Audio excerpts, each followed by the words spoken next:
Moja ya jukumu kubwa la Wizara ya Fedha ni kutafuta vyanzo vya fedha na kukusanya mapato.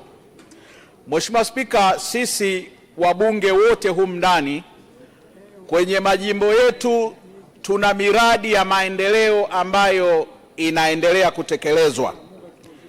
Tuna miradi ya maji, tuna miradi ya afya, tuna miradi ya elimu, tuna mabarabara.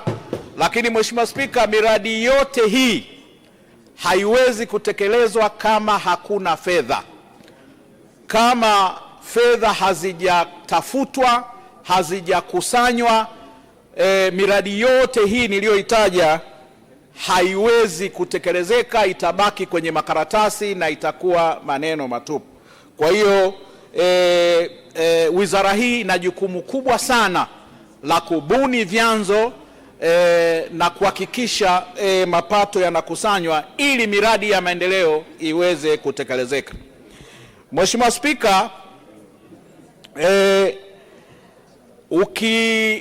ukitembelea tovuti au website ya Mamlaka ya Mapato Tanzania, ambayo ndio taasisi kubwa ambayo inasimamia ukusanyaji wa mapato ya ndani hapa nchini, ukiingia kwenye tovuti yao, website yao, ukaangalia takwimu za makusanyo ukilinganisha na malengo ya makusanyo kwa mwaka huu wa fedha tulionao ambao unaisha mwezi huu, na ukienda kwenye tovuti utakuta kwamba kuna takwimu za robo ya kwanza, robo ya pili na robo ya tatu, na takwimu zote hizo zinaonyesha Mamlaka ya Mapato Tanzania imevuka malengo ya makusanyo yake. Yaani imefikia 100% na zaidi kwa baadhi ya miezi.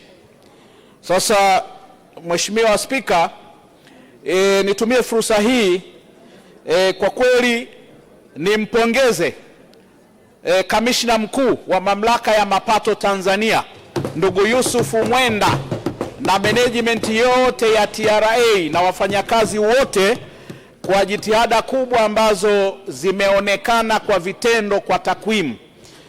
Mheshimiwa Spika, kuweza kumaintain kufikisha 100% ya makusanyo against malengo tangu mwaka huu wa fedha ulioanza kwa